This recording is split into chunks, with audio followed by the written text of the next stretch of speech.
Good evening, ladies and gentlemen, and welcome to the season finale for the TNR Master Millwright Big Block Series. Race number 12, double points here tonight at the dirt track of Charlotte. The championship basically decided here tonight. We're going to have to wait and see, though, if these drivers will be of the mentality of, can I get a checkered flag to finish out the season? Seth Cole alongside of Matthew Rodriguez, and, Matt Charlotte, obviously well known for the D-shaped mile-and-a-half track, not too far away from here, but we're getting ready for some dirt track racing right here in the same vicinity. And you got to think a lot of these guys were there yesterday for the Monday night TNR Summer Stadium trucks. I'm going to tell you, some of these guys after this race, they wouldn't mind going back to that Roval just to have a little bit more room here. And maybe a little bit more grip. I know there wasn't a whole heck of a lot of grip for them at the Charlotte Roval, but obviously with it being a slick dirt track, they're going to be screaming for grip here tonight as well. Getting ready for our first heat of the night as Brian Rubel is going to line up on point. Alongside of him is going to actually be Bobby Trappers. Looks like James Richard will not be rolling off from the outside of the front row. Jason Freeman will be third. Fourth, Thomas Oleski. Mike Tellier and Garrett Gleason going to make up the six drivers taking part here in this first heat. Of course, Bobby Trapper coming into tonight's event. Triple points above second place, 101 points, and even with it being double points here tonight, seems like that 69 is going to be uncatchable. So, obviously his goal tonight is to try and go out there and pick up win number 7 on the year on what's been a fantastic season. I mean, realistically, Trapper just really wants to go out there, have fun. I mean, there's nothing really on the line for you to gain or lose here. I mean, just go out, cut loose, try something new. Obviously, you want to go dominate the race. One guy I am looking at, but I really hope that he gets kind of better than a top 5, has to be Mike Tellier. He has not had a very good start, or at least an ending to this season.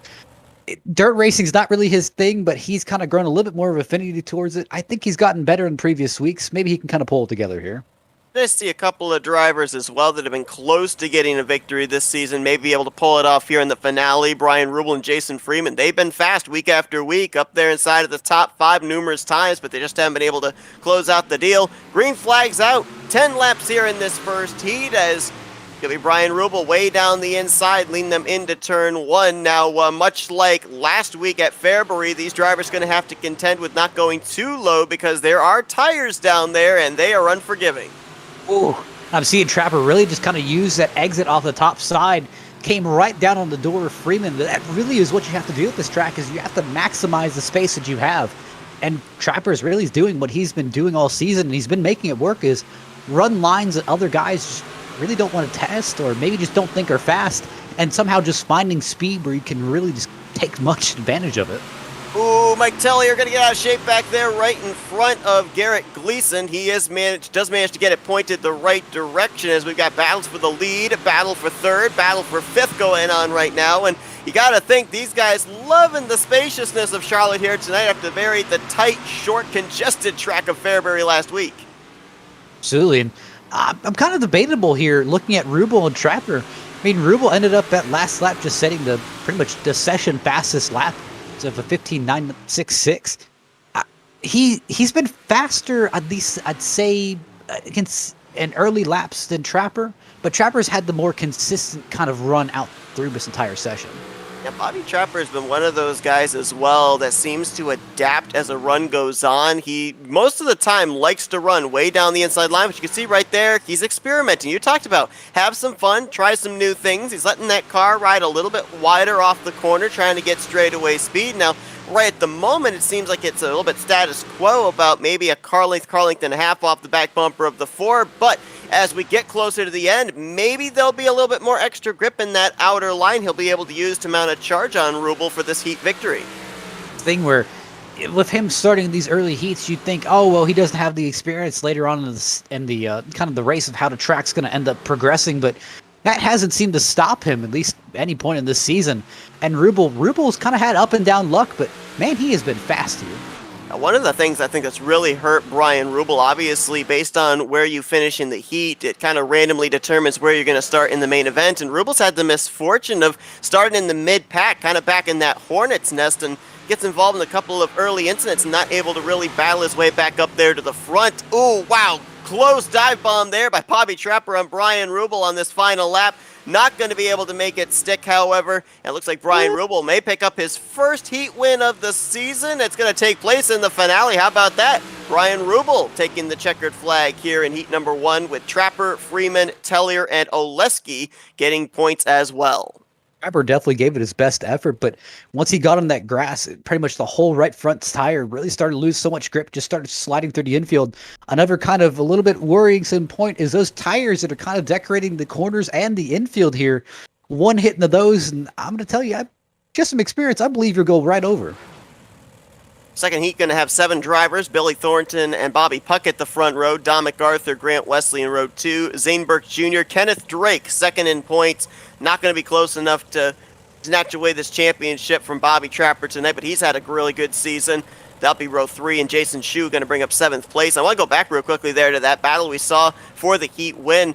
Different scenario, different time. Let's say that Bobby Trapper was maybe only 2 points ahead of Kenneth Drake. If he drove it in there on Brian Rubel, he would have tried to have made it stick. He wouldn't have lifted because every point would have mattered here tonight. The fact he had so many points, such a gap coming into this one, the championship basically decided. I think he just basically decided, you know what? I'm going to be clean about this. I'm not going to take the both of us out. He's got the position on me. I'm going to let them have this heat win.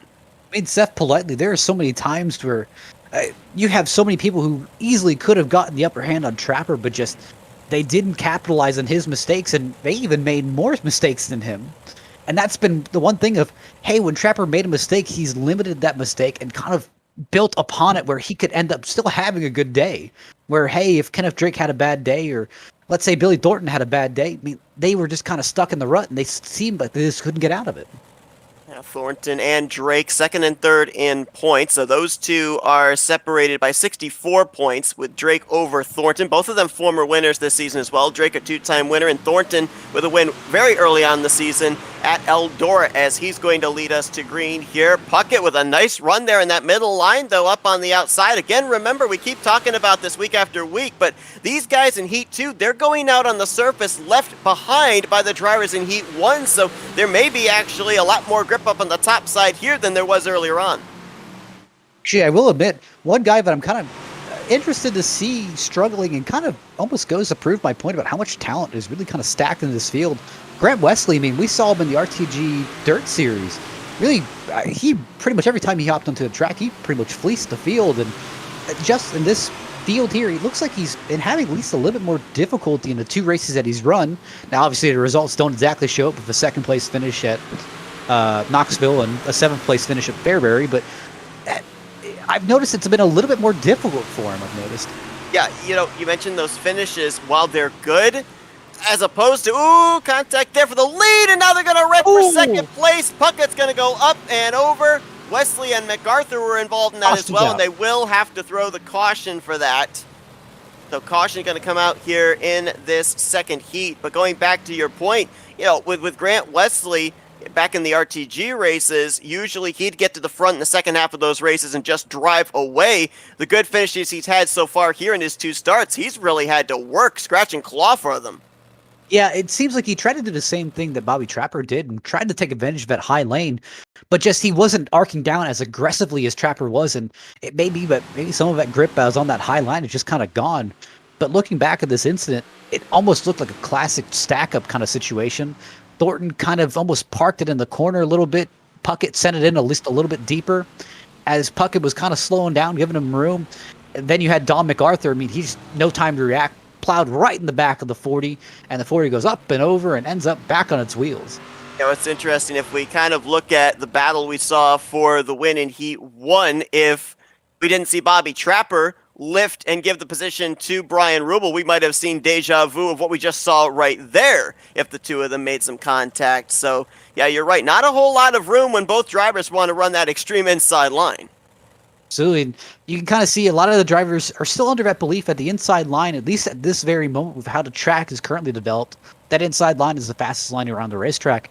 Now, the big question is, hey, maybe when we get on lap 30, lap 40, is that inside line still going to have that kind of power, or is it going to transfer more over to the middle, to the high lanes? Yeah, that's going to be the big thing too, because pretty much with the exception of the season opener at Volusia, the midway portion of the season at Weed Sport, and tonight, all the other races have been 35 laps in length. It's 50 laps here tonight, so the grooves are definitely going to go away because we're going to have a much longer race in terms of distance. So yeah, it will be interesting to watch these guys, how much searching they do in the main event. And for what we saw there as we go back green, we saw Grant Wesley jump up to that outside. There may not be enough grip up there right now, but might be testing the waters for later on in the main event. Yeah, I've consistently noticed that Wesley is always higher, at least the highest car on the racetrack, but just has not had that drive off that I've seen out of Trapper. It looks like Don MacArthur threw a huge block on the 88. Yeah, came a little high there off the corner, and Wesley's momentum on the front straightaway stifled as the 116 pulled up in front of him. Ooh. Look at Wesley, right up there, actually into the wall that time with the right rear of his machine. Doesn't seem to affect him quite as much as I would have thought, and he just sends it into that corner.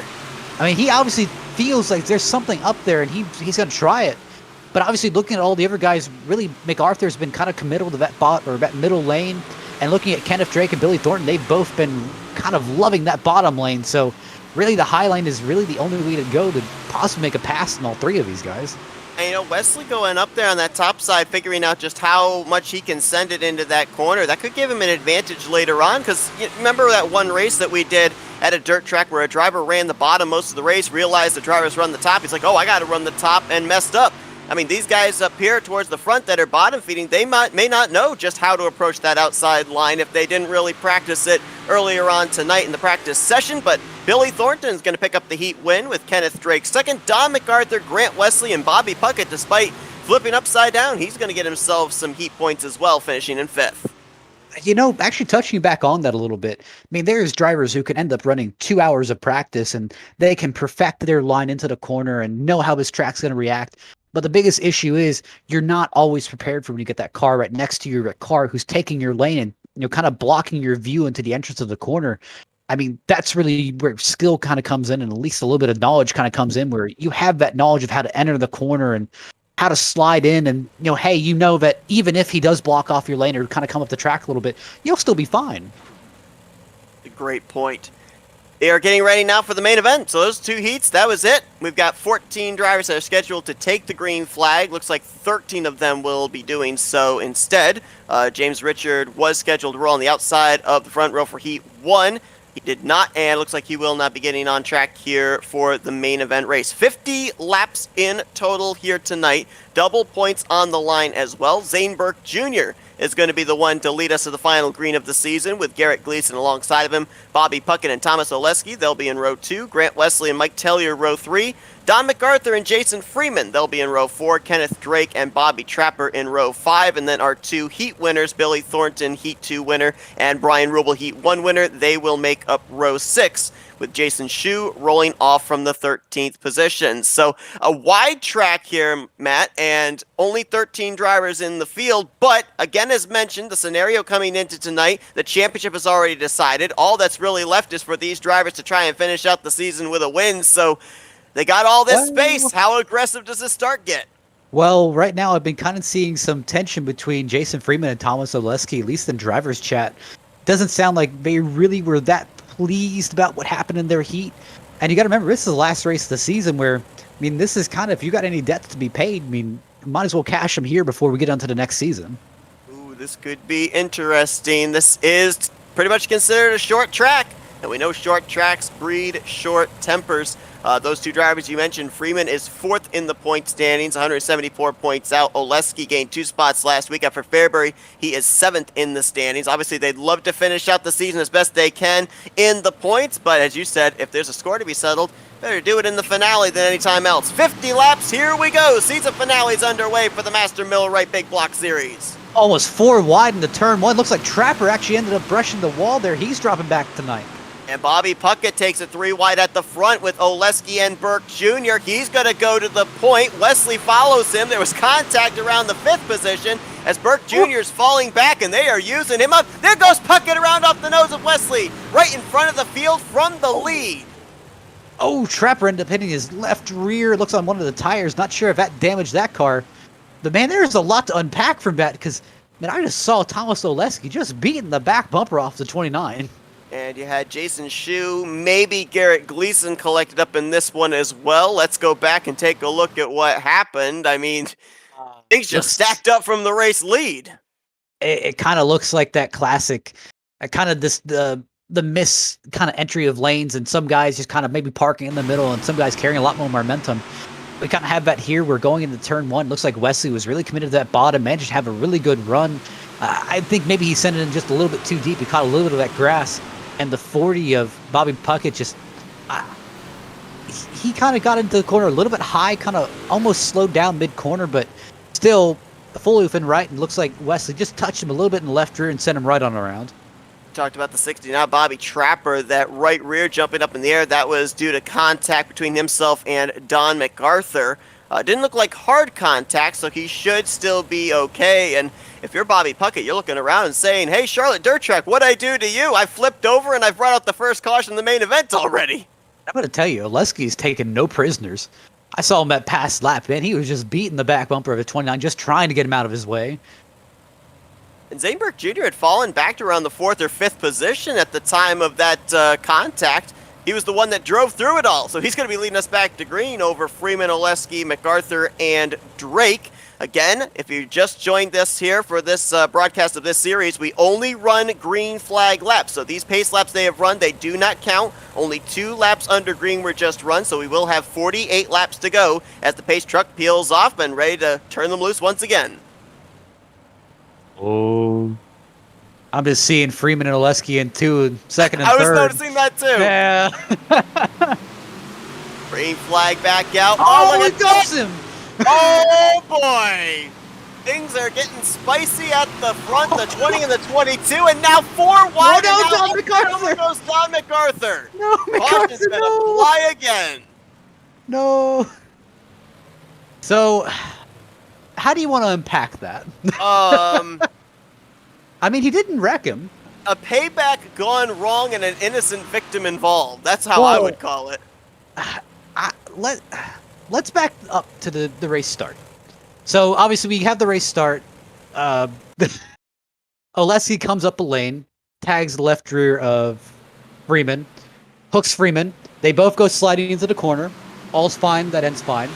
The 29 of Zaneberg decides to kind of slide up the track. He's going a little bit slow. He turns right back down to Oleski. And I don't think it was intentional to begin with about how he turned down into Oleski. I think it was just kind of they met in the middle. But when they contacted, I don't think Zaneberg was really making any attempt to get away from him, to be perfectly honest. It was more or less just come with. And yeah, Don MacArthur, I don't think he got very much damage out of that. I'd just be a little bit more worried about the aero damage on that car. I'm looking at that rear wing. It doesn't look exactly set. Another bystander to that kind of got at least a little bit affected had to be the 11 of Billy Thornton. It looks like Oleski, when he was coming off, actually, no, my apologies. He was trying to avoid the wreck with Oleski and the 29. Kind of came down to Bobby Puckett, got a little bit of contact, started sliding up the track, slid right up into Oleski. And when he slid up into Oleski, he just kind of slid sideways and kind of went for the spin cycle. Yeah, a bit of a harmless spin for him, though, as I don't think he really hit anything, so he should be okay here for this restart. Looks like Don MacArthur, he is on pit road trying to get some repairs done to his machine. I agree with you, though, despite the fact that car kind of did a little pirouette in the air. Didn't look like it got nearly as much damage as you would expect of a car getting airborne. But obviously a little bit more sinister on maybe the suspension of that car, as he still sits on pit lane and more than likely will lose a lap to the race leaders. We are only 3 green flag laps into this one. And also, just in case you're wondering, Jason Freeman and Thomas Oleski, they're separated for the time being. Freeman's going to be restarting up in 2nd, Oleski back in the 13th position. So whatever rivalry they've got going on here tonight, the contact exchange there that kind of led up to the buildup of that second yellow flag, at least for the time being. They've got some work to do to be able to get back in the same zip code. Yeah, at the moment, since he was technically the cause of the incident, he got a slap in the wrist, has to restart rear of the field. He's got to work his way back up, but I mean, just looking at the speed that kind of got him up there in the first place, I don't think it'll be too much of a difficulty for him. Jason Freeman going to go to the inside of Zaneberg Jr. He's going to try and go to the point. You saw Bobby Trapper way up the track there, up against the wall, trying that high line. Looks like Billy Thornton doing the same in 5th and 6th. Looks like there's almost kind of a cheek-clenching moment for Puckett and Tellier. They kind of just met up the middle. Looks like Puckett kind of got a little bit loose off the bottom, and Tellier hit the wall, kind of came down, met in the middle. Trapper looks like he hits the brakes now. Yeah, he had to. He almost got into the right side, or left side rather, of the 71. Man, Zane Burke has just been a kind of a ping pong ball these last few laps. The thing is, too, I mean, it looks like Zane Burke, Mike Tellier, those guys don't really want to be up here at the front. They want to fall back in a safe spot, but, I mean, where do you go to drop back at a dirt track? See, that's the difficult part of, I mean, listen, obviously, if you're not that comfortable with the track, which I am seeing some of these guys, and they're kind of running those lines that maybe they're not 100% comfortable running the high lane, maybe not 100% comfortable running the bottom lane. Obviously, whatever lane you may run, that may be the more preferred lane at the time. And obviously, if the guys behind you want you to get out of the fast lane, they want to pass at the optimum point, but that's always a danger. I mean, here's the thing, you may not have that much more experience in the top line, you may just not know how to run it, and that could lead to a much bigger incident just trying to let someone by. Had some early caution flags here as we're about to put the 10th lap on the board, but take a look at our top four, Freeman, Rubel, Drake, and Trapper, respectively. They have gained 7, 10, 6, and 6 spots since the drop of the green flag. So Trapper's really trying to aggressively work that top side. I've seen him have speed, but it's just like he doesn't have any consistency on that top lane. It might be that there's still enough grip down that inside lane right now to counter that outside. It's going to be interesting to see what lap we hit, though, to see when he starts gaining the ground on that outside line. And you look at that 71 of Kenneth Drake. He's the only driver, besides Bobby Trapper, coming into tonight that has multiple wins on the season. Trapper has 6, Drake has 2. Obviously, he's been the main guy to try and possibly challenge Bobby Trapper down this home stretch for the championship. What do you think? If he can at least finish ahead of the 69, a little bit of a spiritual win tonight for the 71? I mean, here's the thing. At the end of the night, I mean, Kenneth Drake knows he's not coming home with a title, and Bobby Trapper already knows he has one. So it's at the end of the day, you're just trying to make yourself feel better. You're trying to give yourself a little bit more confidence boost going into next season. Hey, just because we didn't beat him on the championship doesn't mean I can't try and beat him in the race. Ryan Rubel found something there through 1 and 2. He's going to try and get to the inside of Jason Freeman. Look at this. It almost looks like he's able to get back to the throttle a little bit sooner in the center of the corner than Freeman. Freeman almost kind of parks it in the center. Easily. I'm noticing that really Kenneth Drake has the best entry out of everyone, but that's just because he's really sending it aggressively into these corners and not really lifting. He's sacrificing all of his exit speed. But Rubel's been kind of that middle ground guy he has gotten a good entry, he's gotten a good exit, he slid up there a little bit, but honestly, Jason Freeman just kind of on cruise control, just letting these two behind him battle it out. Things have gotten rather spread out now. Don MacArthur, after that flip, he is actually going to finish the finale. Tellier's flipping over. And no caution yet. No caution. He's at the back of the pack on all 4 wheels, and now the caution flies. I believe Garrett Gleason was entering into the vicinity at the time, and so the caution does fly for the 3rd time tonight for the Mike Tellier flip. And, I mean, does that tell you something about Mike Tellier's season? I mean, again, he's not comfortable with these dirt cars. This is really his first experience in them. So, I mean, hey, props for trying. Honestly, I'm just looking out of turn 4. It looks like he just gave it a little bit too much gas. Maybe like the car just really wasn't gripping. Kind of just plowed straight into the almost really pit exit or literally safety car exit there. Just flips it right over. He tries his best to try to keep going, but kind of one of those Applebee's type wrecks where it just keeps going and going and going. Honestly surprised it took that long for the yellow flag to fly, because Zane Burke Jr. was actually right there beside him when his car was flipped over. It only threw the caution because Garrett Gleason was entering into the vicinity. I mean, race officials obviously tried to wait and see if the situation would sort itself out, but it does not appear like it sorted itself out. But we did have our first casualty of the night. It has to be Don MacArthur. Just decided to hang it up, park it early. And it looks like Tellier might also be done for the night, depending on how much damage is on that car after the flip. Also had another driver that's been on pit road for the last 8 laps, Jason Shue, in the 3. He's been there for about 3.5 minutes, and I don't remember him really getting involved in any of our early cautions. So this might have been a case of maybe a start and park here tonight for him. And you know, obviously for a series as well, any series, near the end of the season, drivers will come in, they'll test the waters in the final couple of races, see how they stack up against the competition, and then decide, hey, do I want to show up for full time next week? Man, Bobby Trapper, Puckett, and it looks like Drake actually really kind of had an intense battle heading in there to turn 1. Ooh. Really, all of them were going for that bottom lane, but honestly, it looks like Drake really got the advantage there. But right now it's Trapper versus Puckett. Oleski's making himself known back in the presence. But it looks like Kenneth Drake and Grant Wesley really trying to make their strides here at the moment. Yeah, they're trying to get away from this mayhem behind them with Oleski running way up on the top, Trapper in the middle, and Puckett on the bottom. And the problem here, I mentioned how spacious this track is, so spacious they took it 4 wide, but there's also every possibility that the line you're running, there's somebody just ahead of you that's running that line as well. See, the big issue really isn't on entrance. It's on exit when, hey, the bottom lane is kind of sliding up to the top of the track because they can't hold that grip on the bottom, and the top lane is having that intense momentum carrying the speed through the corner, and that middle line is just kind of the meet in the middle point where, hey, if there's a car there, it just makes the situation 10 times worse. Case in point, like Grant Wesley up here on the top side right now, that Brian Rubel was able to hold it down the bottom, but there you see Freeman pushes up off the corner after running the inside line, so that stifles all the straightaway speed that Wesley's getting on the corner exit.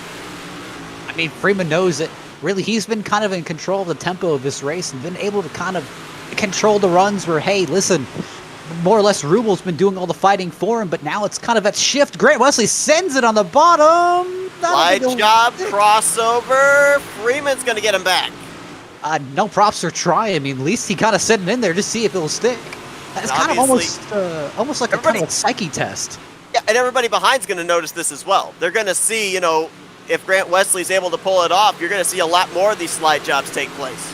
See, here's the thing. With a lot of these moves that some of these drivers pull, it's more or less a, hey, are you brave enough to kind of keep your foot in it, or are you going to lift for me? And that's the main thing of, I mean, a lot of these passes just aren't possible of how they currently are running, but if you can make them feel like they're going to run straight in the back for you, maybe you can make them lift off for a minute when, hey, you know you're going to make the corner, you can just keep hammering it down. But I'm thinking Freeman's noticing that 22 silently kind of just work his way up through the field, and he knows if Wesley passes him, that's just kind of the immediate kind of domino fall, I'd say.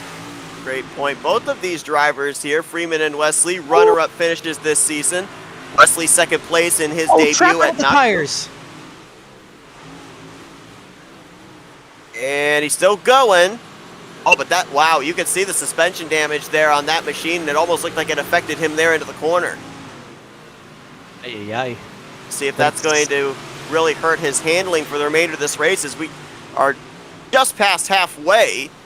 Oh, he doesn't look like he's worried about it. He's still driving it deep there, almost going up the middle with Kenneth Drake and Thomas Oleski. But back to our top two who continue nose to tail. Both these drivers runner-up finishes this season. Mentioned Wesley at Knoxville in his debut, and Jason Freeman had a runner-up finish at Cedar Lake 3 weeks ago. So both these drivers trying to better their best finishing position by 1 here tonight with their first win on the year. And realistically, you're kind of seeing that Wesley is sending it in some of these corners, but his main idea is not to really get past. I mean, obviously, it would be nice to get past Freeman and kind of have that whole lane to yourself, but the main idea is to get past Freeman, and when he comes to pass you back, force him to be on that inside lane and not give him a chance to pull back in front of you. That way, so when you're going side by side, you kind of have that same amount of grip, and you force Freeman to kind of lift a little bit more. Now, what's interesting here is these drivers have decided to migrate up to the top. Brian Rubel has stayed on the bottom pretty much this entire run, and he's still keeping pace with the top two.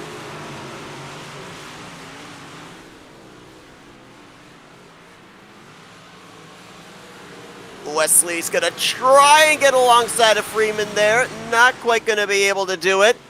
Oh, and now contact. Oh, Wesley! Gets the wall, and they're all piling in. Oleski, Drake, and Thornton trapped on that outside line. It almost looked to me, we'll go back and look at the replay, but it almost looked like Wesley got into the back of Freeman, tried to check up, and then the wall kind of grabbed him and stopped his momentum even more. Not exactly. It really looked like Wesley, I mean, here's the thing, he kept pushing the envelope every single corner and every single lap, and really in turn 3, I've noticed him really kind of aggressively get that right rear into the corner. I was wondering if that was going to kind of affect him any bit aerodynamically, but he did the same thing in 1 and 2, and finally just in the middle of 1 and 2, his right rear tire gripped into the wall and pretty much stopped his momentum immediately. But the biggest issue in that is Trapper obviously was running that wall behind him because you see how well he was kind of making gains on that wall, so obviously piled in. Same thing with Kenneth Drake, Oleski, and appears like Billy Thornton as well. Bobby Trapper, I think, did get a little piece of that also, even though he was able to kind of sneak through on that top side. Riding on board here with Grant Wesley. Watch as he goes here into turn 3. As you mentioned, just a little too high there, and that right rear tire grips the outside wall, and right here comes the shots from Thornton, as well as Kenneth Drake and Thomas Oleski, and wow, that's a lot of drivers up there inside of the top 5, top 6 that were looking to mount a charge there on Jason Freeman. Freeman right now got to be looking back and smiling because he had one driver in Grant Wesley right on his back bumper, and now Wesley going to be back at the tail end of the field. Actually, Wesley sitting on pit road right now. Yeah, that's the main thing. So that really kind of puts it back in the driver's seat of Jason Freeman, where, listen, right now, Rubel was not really hounding him for that position, whether it be by Grant Wesley's kind of own, I guess, efforts, or more or less that he just doesn't have the speed. But I'm noticing Trapper's kind of made himself apparent here. He has, popping up here with 18 laps to go. He's going to try and get by Brian Rubel for second place. He might complete this pass already into 3 and 4. 3 wide behind him. Bobby Puckett up the middle. Thornton on the bottom. Rubel on the top. Rubel gets that run off the corner and will hold on to the final podium spot for the time being. Kenneth Drake got a little bit of that inside or outside wall, at least on the front straightaway. He's still working good. But I'm going to tell you, Jason Freeman has to be looking in his mirror and seeing that 69 car just, man, he has to say, not again. I mean, if you're Jason Freeman right now, I think you don't want to look in the rearview mirror. You know that outside line so far has been the preferred line for the last 10 laps or so. Force Bobby Trapper to go down there and do something different. Just hit your marks. Do your own thing. Looks like Trapper right now is realizing that if he's going to make anything work, he's going to have to do it on the inside line. He's running the top here through 3 and 4, but he was running the bottom through 1 and 2. Honestly, it seems like a solid split to me of how many guys are wanting to run that high line versus how many are still sticking faithful to that bottom. Really, the only guy that I've really noticed have been kind of uncommittal to that top or bottom lane would be both Zane Burke and Thomas Oleski, but it looks like Oleski and Burke are really trying to run that high line now, just with less success. Not really sure just how much that contact we saw for Drake, Thornton, and Oleski, how much that affected them, but what they did do was it put them back in a little bit more traffic than where they were originally. So those 3 back 5th through 7th right now, trying to get up there to Bobby Puckett in that 4th position, but he's about half a second up on Thornton. As soon as I say that, though, Thornton with a nice drive there into 3 and 4 is going to pull right up to the back bumper of the 40 car. Yeah, easily right now. Here's where it kind of turns into one of those endurance races, and it focuses on hitting your marks. I mean, look at Freeman. Oh, Thornton! Thornton's going to go up and over on the back straightaway. Caution. Ay. And just like that, that kind of gives Bobby Trapper and Brian Rubel another shot. Looking back at that Thornton incident, it's kind of the same thing that we saw Grant Wesley do, but just in a different area. Instead of the middle of 1 and 2, it was kind of the exit of 2, where he really was aggressively attacking the exit and just kind of hit the wall and ramped right off of it. We talk about it all the time, how the way that these big block modifieds are built, those right side tires are exposed to the outside of the chassis, and so they're the first thing to grab the wall if they go up too high. I'm going to tell you, I'm looking at both Kenneth Drake and Thomas Oleski. They both drove underneath the 11 when he was kind of doing his little somersaults. See if we can take an onboard. Let's go on board with Oleski in the 22, see what he saw. Look up ahead at Thornton. Gonna grip the wall, and yeah, and look, it's amazing. You watch the hands in there. I mean, they move quickly enough when you're in the corner with nothing going on around you, but man, those hands moved really fast seeing a flipping 11 coming towards them. And the thing is, I mean, really the kind of the view angles in this car, they don't really give you that great of kind of a viewing platform where, I mean, listen, once you turn into that corner, you're really sliding the car main way through it, so you can see where the apex of the corner is. But other than that, you really can't see much else. Jason Freeman started this race from the 8th position. And right now up in the race lead as he's going to get us back underway, closing in on 10 laps to go. Bobby Trapper behind him in 2nd, Brian Rubel in 3rd. And look at that. Freeman immediately jumps up to the top to take away Trapper's line. Trapper had to adjust mid-corner, and now he's got Rubel to his inside. I'm going to tell you, Trapper got a much better restart than I at least seen in the previous starts, but honestly, it doesn't seem like he has that straight end speed that Jason Freeman has had. But Also, Jason Freeman has the advantage of choosing when he starts, and he's able to jump down all the way to that bottom line on restart. Oh, but he got the wall there going into turn 3. That slowed his momentum. Trapper's going to try and take advantage. 3 wide off the corner as Freeman with the crossover on Trapper into 1. We're not going to work. Oh, He's flipping. Up and over goes Freeman from the race lead. Caution's going to fly yet again, and Freeman... Oh, he may not get that thing back on its wheels, and he won't. Oh, wow, that's a tough break for Freeman. Realistically, I kind of view that as almost a desperation move. I mean, here's the thing. At least I'm going to kind of rewind on my replay all the way back to the exit of, or kind of the entry of 3. And realistically, we have Freeman, he taps the wall. He loses some momentum. Trapper all that moment, he was already committed to sending it in completely. And that worked out great for him because obviously Trapper did the same thing that Wesley kind of failed to do, which is he got at least a little bit of advantage on Freeman where he could drive away and take away that top line that he's wanted. Freeman obviously was saying, hey, I mean, if I let Trapper get away, I mean, he is gone. He obviously sends it into turn 1, tries to make it stick, but here's the thing. I'm kind of looking at it. I don't think he's ever entered that corner at that speed anytime tonight. So more or less kind of just the inexperience, not knowing if it would stick, and obviously, it didn't stick, hit the wall, and the same thing that we saw happen to both Wesley and, my apologies, Wesley, I cannot remember his name tonight, Billy Thornton. Same thing happened to Thornton where they just kind of ramp off the wall and just start flipping. You know, it's kind of interesting to me because we watched a number of drivers that have been running that inside line here this evening, and none of them really have been brave to migrate up to the top. Brian Rubel's been one of them. I don't think he's gone up to that upper groove at all here in this main event, but maybe that's the reason why. Not willing to run the risk that you slide up too much, get that outside wall, and have a chance of your car flipping upside down. Already 3 victims to that outside wall here tonight at Charlotte. Just a concern, and that's where drivers say, hey, I mean, I completely understand what Jason Freeman did. Personally, I'd say if I was in the same position, I probably would have ended up doing the same thing just out of desperation. But it's kind of that thing of he felt that was his only shot, but now Bobby Trapper kind of has control of this race. And this is kind of how luck has turned for Bobby Trapper in this season where, I mean, listen, maybe all the cars are down. He's got some damage. He hit the wall a little bit. Maybe got put in a bad position, but it always seems like at the end of the race, he's just here.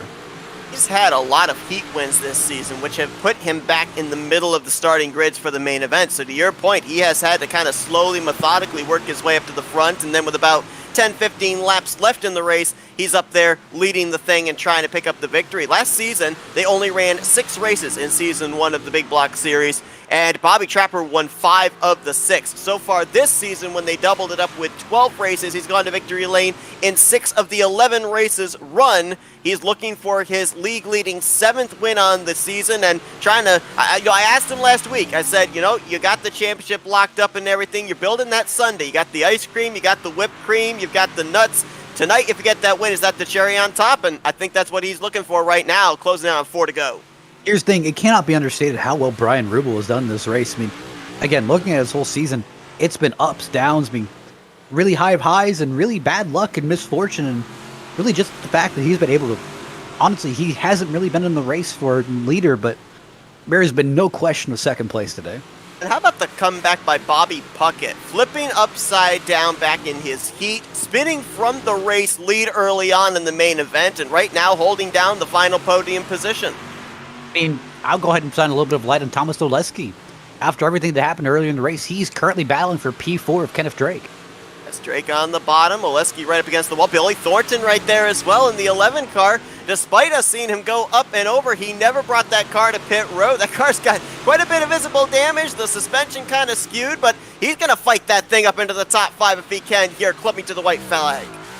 White flag for Bobby Trapper, and it's a thing of, I mean, I don't know if he expected this race to kind of turn this way for him, but obviously it kind of put him in the driver's seat.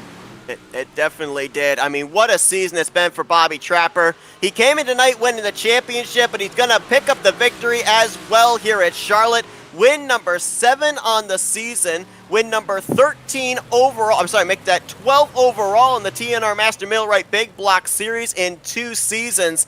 This guy certainly knows how to get it done in the modified cars, and let's start the celebration early. Doesn't even wait till he gets over here to the front straightaway. He's going to burn it down over there in turn 3. I'm thinking Brian Rubel is trying to do a protest, say, man, he didn't let anyone else finish. I think he needs to be racing. Is there a way we can disqualify the 69? He'll still win the championship, but I'll take the win. Rubel's going to get that second place finish, though. Great performance for him, and Bobby Puckett's going to bring it home in third place. But race winner and championship here tonight is going to go to the driver of the 69. And man, I mean, what a tear he was on here at the close of the season as well. Folks, out of those 7 wins that he had this year, 4 of them all in these final 4 races. Knoxville, Limaland, Fairbury, and Charlotte. Let's talk about a way of closing out this season. Let's see what the drivers thought here tonight of the racing at the Charlotte Dirt Track, and let's kick things off with our third place finisher, Bobby Puckett.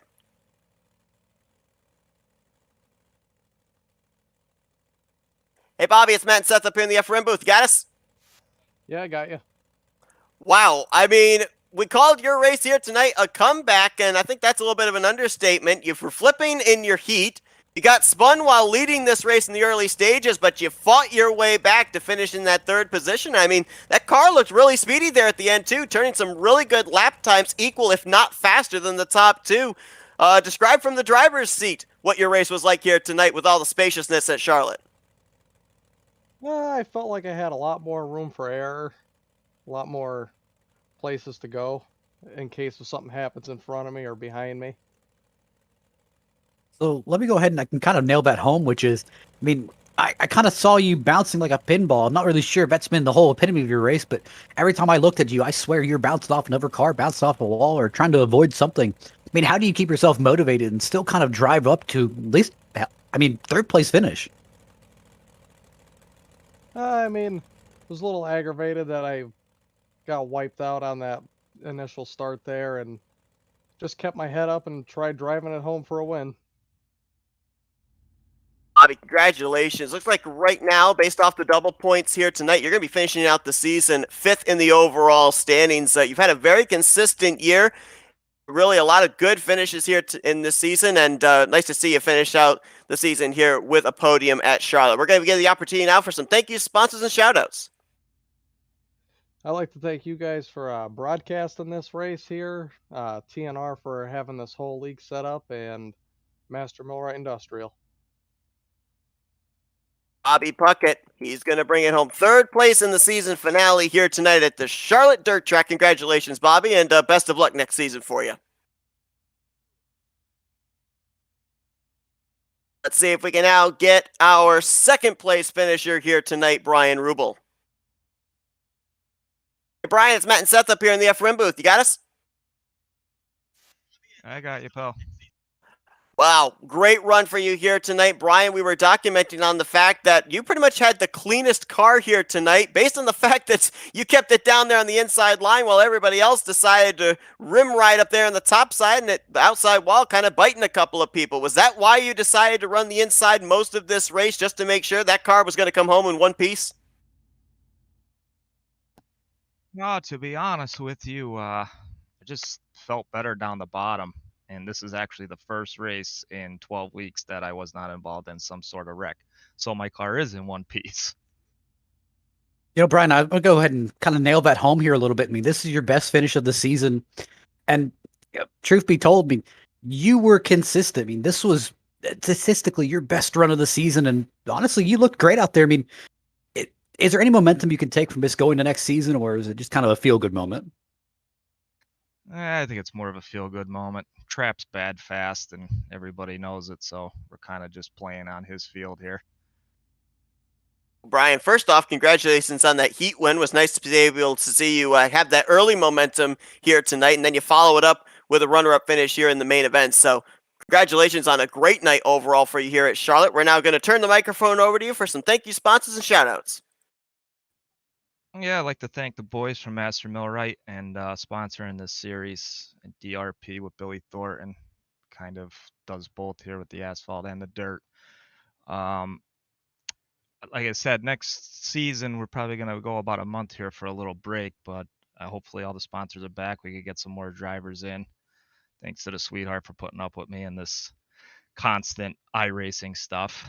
And I don't know, hopefully everything goes good and next season we come back stronger and have more drivers and more showings. And I think we're going to run a 14 race league. We're gonna add U.S. International and Bristol Dirt on here, so Ooh. back and has fun. That sounds like a plan there. Brian Rubel gets his best finish of the season. Second place here tonight in the finale at Charlotte Dirt Track. Looks like you're going to be finishing fourth in the overall stands as well. So congratulations on a great overall season there, Brian, and best of luck to you next season. Hey, thanks, guys. Thanks for everything you guys do, and congrats to Trap on the championship. You ran good all year. He did indeed. We're actually going to talk with him now. For the seventh time this season, we go down to victory lane, race winner and champion, all in one night here at the Charlotte Dirt Track. Hey, Bobby, it's Matt and Seth up here in the FRM booth. You got us? Yep, I got you. All right, man. I talked to you last week after Fairbury. I said, how sweet would it be to be able to cap off the season with another trip to victory lane, not only bring home the championship trophy, but the race win trophy as well. The race is over. You've got this race win, 7th on the year. How does it feel? Not the best race overall, but some good racing. Unfortunate to see Freeman get involved in that wreck there in the end. I think it could have been a good battle right down the end, and who knows, maybe there have been a different winner of that race. I don't know whether to kind of feed into your ego and call you Superman or just kind of say, where in the world did you come from? But I mean, this race, I'd say halfway through, I kind of had you wrote out of it saying, man, I guess looked like this race, he's not going to get a top 3. I mean, out of nowhere, I mean, you just kind of start working your way up the field, and last 10 laps, it's a Trapper show. Yeah, I think I really just got lucky with a few of the cautions there at the end, because like you said, for most of the race, I was just kind of 5th, 6th, wherever I was, and really couldn't really work my way up. Everyone was too wide in front of us, and I wasn't fast enough to make anything happen. So I was just got lucky there, I think. Bobby, we talked about how last season, 6 races, you went to victory lane 5 times. This season, 12 races, you go to victory lane 7 times, closing out the final 4 races with trips to victory lane. So what's the outlook look like for next season? We're understanding some new tracks being added onto the schedule. It's being extended to 14 races total. So, what's your outlook there? Do we possibly go for a 3rd championship in a row? Yeah, hopefully. I mean, hopefully everyone just keeps growing. The series keeps growing, get more drivers and more competition for everyone. I think it'll be a great series to keep racing in every week. That's Bobby Trapper. He's your race winner here tonight at Charlotte Dirt Track. He is also your Season 2 TNR Master Millwright champion. Bobby, for one final time this season, we're turning the microphone over to you for some thank you, sponsors, and shout-outs. Yeah, just got to thank TNR and Master Millwright for running the series, and then Brian, Jason, Garrett, and all the guys over at TNR hosting it, and you guys running the whole series. It's been a awesome, fun time, and hopefully look forward to next season. Well, congratulations on your victory and your championship here tonight, Bobby. Congratulations on a great season overall. No doubt about it. You were the car to beat, and you showed them all that you were the champion here tonight at the Charlotte Dirt Track. Go and enjoy that win. Go enjoy that championship, and we look forward to seeing you try and carry this momentum into Season 3. Awesome. Thanks, guys. Appreciate it. And that is going to conclude our coverage of tonight's race as well as this season. It's been a great season, though. We've seen a number of drivers be able to go to victory lane. Thornton has been able to. Drake's found victory lane. MacArthur, Chambrone, of course, Bobby Trapper. And, obviously with more tracks being added on the schedule next season, Matt, we're more than likely going to see some new names popping up into the field as well, and maybe see some new names find victory lane here in this series. I mean, I think the addition of Bristol Dirt is a great equalizer, since it kind of brings some of the guys who have that knowledge of how Bristol usually runs, at least for the Cup cars, or, I mean, they run a Xfinity series here, and it kind of brings some of the guys who have that knowledge and kind of love Bristol, and some of the guys who know dirt tracks and kind of dirt cars in and out, and kind of smashes them together. Well, it has been a good one here tonight for our season finale. And I know you're a Yu-Gi-Oh fan there, Matt. I think when we see Bobby Trapper move to the front from now on, we're going to say they've activated the Trapper card. I think that's going to be our new call here, as Bobby Trapper works his way up there to the front here tonight for his 7th win on the season. If you're not done with sim racing here tonight, join us in just mere moments. We're going to go rapid fire swap over, as we're going to be bringing you coverage of the G4 Sim Racing Series, the Vintage 87 Clothing Cup Series from Daytona. That's going to be coming up in just about 5 minutes, so keep it here on the Flatout Racing Network. But Matt, it's been a good one here tonight. It's been a great season overall. Appreciate you joining me in the booth for every lap. I appreciate leaving the door unlocked and letting me sneak in. Thanks everyone that tuned in tonight. Hope you guys enjoyed our coverage. Once again, congratulations to Bobby Trapper. He's your winner tonight and your champion in the TNR Master Millwright Big Block Series. For Matthew Rodriguez, I'm Seth Cole. We'll see you guys later as you've been watching another broadcast courtesy of the Flatout Racing Network. This broadcast is the copyrighted work of Flatout Racing Network and may not be rebroadcast, retranslated, or used in any form without the express written consent of Flatout Racing Network and iRacing.com Motorsports Simulations. Flatout Racing Network would like to thank you